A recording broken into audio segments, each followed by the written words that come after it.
আসসালামু আলাইকুম। তত্ত্বাবধায়ক সরকার এবং অন্তর্বর্তীকালীন সরকার এই দুটো জিনিসের মধ্যে পার্থক্য কি? তত্ত্বাবধায়ক সরকার আর অন্তর্বর্তীকালীন সরকারের মধ্যে পার্থক্য। তত্ত্বাবধায়ক সরকার তত্ত্বাবধায়ক সরকার হচ্ছে দুইটা নির্বাচিত সরকারের মধ্যবর্তী সময়ে, একদম সহজ করে বলি, একটা সরকারের মেয়াদ শেষ হওয়ার পরে পরবর্তী নির্বাচন হবে। পরবর্তী নির্বাচনের আগে যে সরকারটা দায়িত্ব পালন করবে দেশের, তারাই হচ্ছে সেই সরকারটাই হচ্ছে তত্ত্বাবধায়ক সরকার।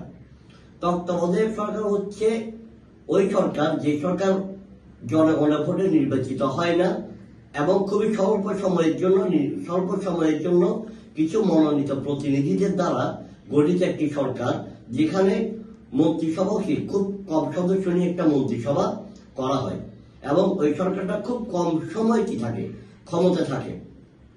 অর্থাৎ তত্ত্বাবধায়ক সরকার হচ্ছে দুইটা নির্বাচিত সরকারের মাঝখানের সময়টা, অর্থাৎ একটা সরকারের শাসন আমল শেষ, পরবর্তী আরেকটা সরকার ক্ষমতায় আসবে, এটার জন্য একটা নির্বাচন প্রয়োজন।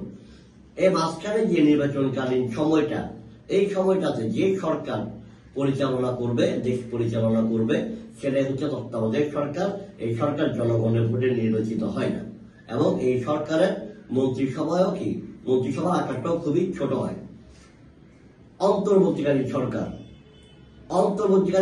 হচ্ছে ওই সরকার যখন কোন একটা দেশে যদি কোন সরকার তার মেয়াদ পূর্ণ করতে না পারে, মেয়াদ পূর্ণ না করে যদি পদত্যাগ করতে সরকার প্রধান যদি পদত্যাগ করে, অর্থাৎ কোন একটা দেশে গৃহযুদ্ধের কারণে, বিপ্লবের কারণে, বিদ্রোহের কারণে, গণ অভ্যুত্থান কিংবা যে কোনো কারণে যদি একটা সরকার তার মেয়াদ পূর্ণ করার আগেই ক্ষমতা থেকে পদত্যাগ করার পরে সেখানে স্বল্প সময়ের জন্য পরবর্তী নির্বাচন পর্যন্ত স্বল্প সময়ের জন্য যে সরকার দেশ পরিচালনা করে তাকে বলা হয় অন্তর্বর্তীকালীন সরকার। অন্তর্বর্তীকালীন সরকারও খুব স্বল্প সময়ের জন্য আসে, তারাও জনগণের ভোটে নির্বাচিত হয় না, তাদেরও পূর্ণাঙ্গ মন্ত্রিসভা থাকে না, খুব সীমিত আকারে একটা মন্ত্রিসভা থাকে অন্তর্বর্তীকালীন সরকারের।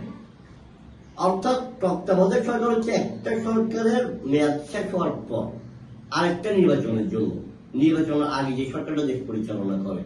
আর অন্তর্বর্তীকালীন সরকার হচ্ছে যখন একটা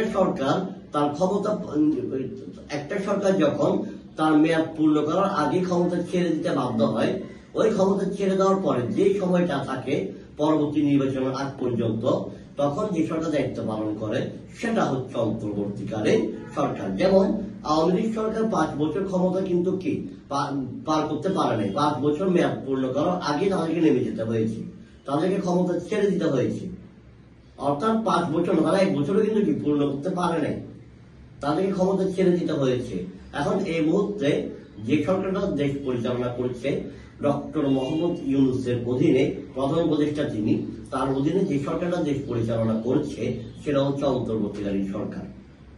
আরেকটা পার্থক্য হচ্ছে তত্ত্বাবধায়ক সরকার সাংবিধানিকভাবে স্বীকৃত ছিল, যতদিন তত্ত্বাবধায়ক সরকার ছিল ততদিন সাংবিধানিকভাবে স্বীকৃত ছিল।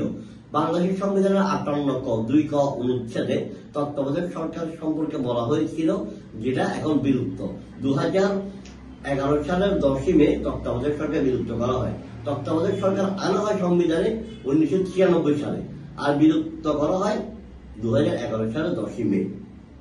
অন্তর্বর্তীকালীন সরকার উপমহাদেশের সর্বপ্রথম অন্তর্বর্তীকালীন